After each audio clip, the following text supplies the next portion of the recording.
E aí, pessoal, tudo bem? Eu sou o professor de Educação Física e nutricionista Diego Freitas e hoje vou falar sobre um assunto importante com vocês, que é essa volta da prática de atividade física pós-infecção por coronavírus. Tá? A gente sabe que o exercício é importante para prevenir, para diminuir, né, o agravamento da infecção, mas não é esse o assunto do vídeo. Eu vou falar para aquelas pessoas que já tiveram, né, o vírus ou que possam vir a ter, né? Espero que não seja o caso, mas todo mundo pode passar por essa situação e já saber o que vai fazer quando passar por essa situação. Né? Então eu vou falar sobre esse artigo que está aí nessa primeira página, que é um artigo que acabou de ser publicado de 2021, foi dia 3 de março agora. Tá? E vamos lá. Eu vou pedir para vocês também, se possível, seguirem o canal, tá? Curtir, compartilhar, comentar aí.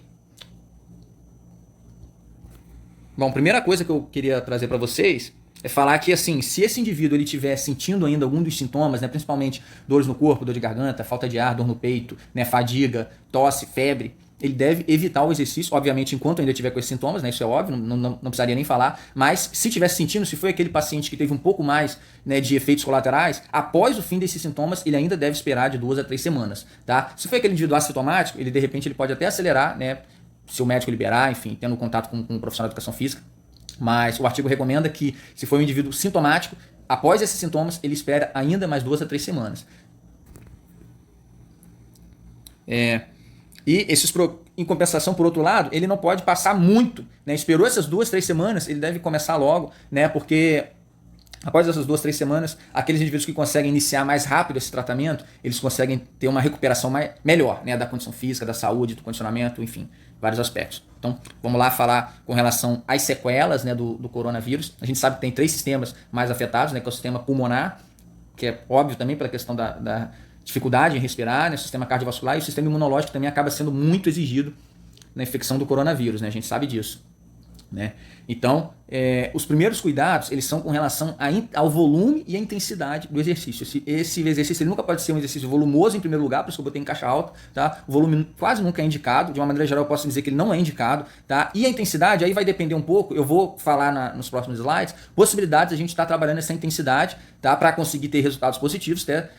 Tá? Mas eu vou falando principalmente aqui nesse primeiro slide, sobre você não trabalhar um volume muito alto, principalmente combinado com intensidade elevada, porque é o que vai fazer você exigir desse sistema pulmonar, né, do sistema cardiovascular e do sistema imunológico, primeiro durante o exercício, né, e também com relação ao pós-exercício, né, até pela exigência energética e metabólica do exercício, que a gente sabe que o exercício ele tem um alto gasto energético durante o exercício. Pós-exercício a gente continua tendo, né, para fazer o reparo ali, a síntese de proteína, né, recuperar o glicogênio que foi utilizado. Então, quer dizer, você acaba tendo uma competição energética, principalmente do sistema imunológico, com essa energia gasta, né, durante o exercício. O sistema imunológico ele é altamente dependente da glicose, tá? Então, você tem que ter esse cuidado para não gastar toda essa energia no exercício e acabar deixando o sistema imunológico debilitado, né? A gente sabe, quem é corredor aí sabe, quando você faz aquele longão, quando você faz aquela prova com mais intensidade, no domingo, por exemplo, na segunda-feira você sempre está um pouquinho ali com coriza, resfriado. Então, quer dizer, por causa disso, né, o exercício muito intenso, com muito volume, ele acaba exigindo demais dessa demanda metabólica, né, e energética,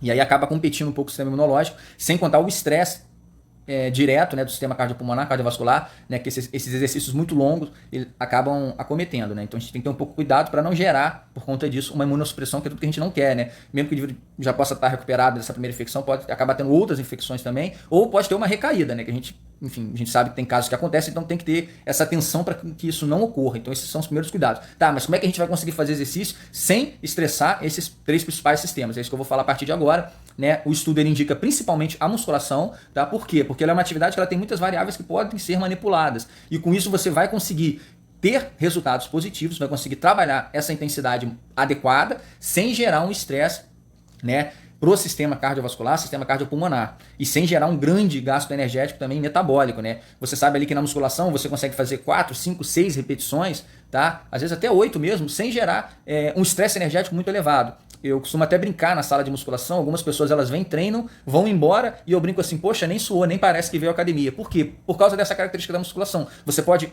manipular essas variáveis, né, que eu vou falar no próximo slide, sem gerar esse estresse muito grande. Por isso que ela acaba sendo uma atividade indicada, e ainda assim você consegue ver sim ganho de força, ganho de resistência, ganho de coordenação, modificações corporais, né, modificação até no peso, sem gerar esse estresse. Outra vantagem é a praticidade, né? Eu coloquei aí a foto do idoso no aparelho, né? Um aparelho que é caro, que é complexo, mas você não precisa necessariamente desses aparelhos. Você pode trabalhar com o peso corporal, às vezes sem uma carga externa, né? Uma própria carga interna e ainda assim conseguir, né, benefícios, principalmente para essa pessoa que está vindo de 2, 3 meses de inatividade, né? Ou acamada, enfim, ela vai estar ali num estado fisiológico um pouco debilitado, que é de se esperar pela volta, né, pós-infecção. Então, quer dizer, não necessariamente você vai precisar trabalhar com uma carga externa ou com aparelhos caros. Você pode utilizar o peso corporal, né, principalmente se estiver bem orientado, equipamentos simples, né, como elásticos. Né, a gente teve aí vários vídeos de exercício, né, com relação a equipamentos domésticos mesmo que a pessoa pode adquirir e ainda assim ter resultados positivos. Essa é outra vantagem da musculação. Antes de falar do próximo tópico, é muito comum em outras infecções, outras comorbidades, né, respiratórias ou até mesmo cardíacas, a pessoa começar essa reabilitação no próprio ambiente hospitalar, para você ver que não precisa de uma carga de equipamentos muito, né, exercício muito intenso, assim, vamos dizer, né, exercícios simples, né, com uma certa resistência que vai gerar um esforço, né, vai trabalhar a musculatura sem gerar um estresse muito grande. Então, isso está associado a benefícios tanto psicológicos, né, fisiológicos como psicológicos, né, a própria autoestima, a pessoa começar a perceber a força voltar, a resistência voltar, o condicionamento voltar, isso vai fazer muito bem, né, eu costumo dizer, é um círculo virtuoso, que a pessoa vai entrando de uma coisa vai puxando a outra, né, você vai se sentindo melhor, você vai se sentindo mais forte, você vai se sentindo mais motivada, uma coisa acaba puxando a outra, tá, pessoal? E a musculação, como ela tem esse controle muito fino das variáveis, né, tem muitos estudos, assim, sobre todas essas manipulações de variáveis, você acaba fazendo um ajuste muito mais fino para aquela limitação daquela pessoa, né, aquela necessidade. Então, quer dizer, você consegue fazer esse ajuste fino, trabalhar muito individualmente, coisa que com outras modalidades, com outras atividades em equipe, em grupo, é muito mais difícil de ser trabalhado. Na musculação, no exercício de força, exercícios funcionais, né, você consegue trabalhar isso.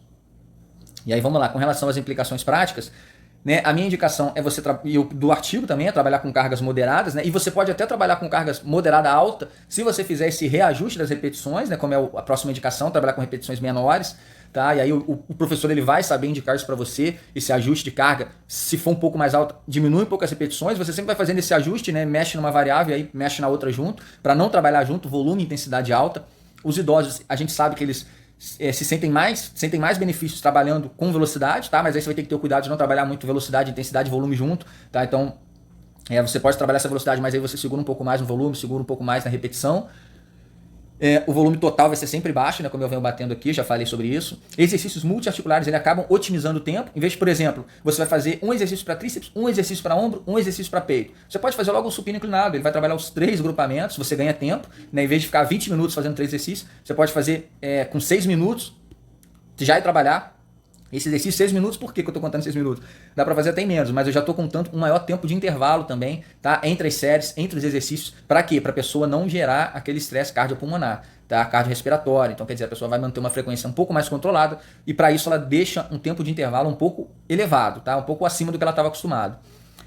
E aí, um possível repouso até entre as repetições, né? Faz para aquela pessoa que está mais debilitada, ela faz uma repetição, dá uma respirada, faz uma, duas, dá uma respirada, para voltar até completar a série, tá, pessoal? Eu acabei não colocando aqui uma recomendação geral, mas a gente sabe, né, que se você faz de 2 a 3 séries por exercício, de 4 a 6 exercícios, né, num programa, para você fazer de 2 a 3 semanas, você já consegue obter resultados muito positivos, principalmente para quem está voltando, né, de um período inativo.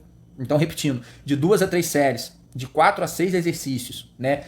Utilizando esses grandes grupamentos, como eu disse, exercícios como agachamento, puxada, supino, desenvolvimento, né?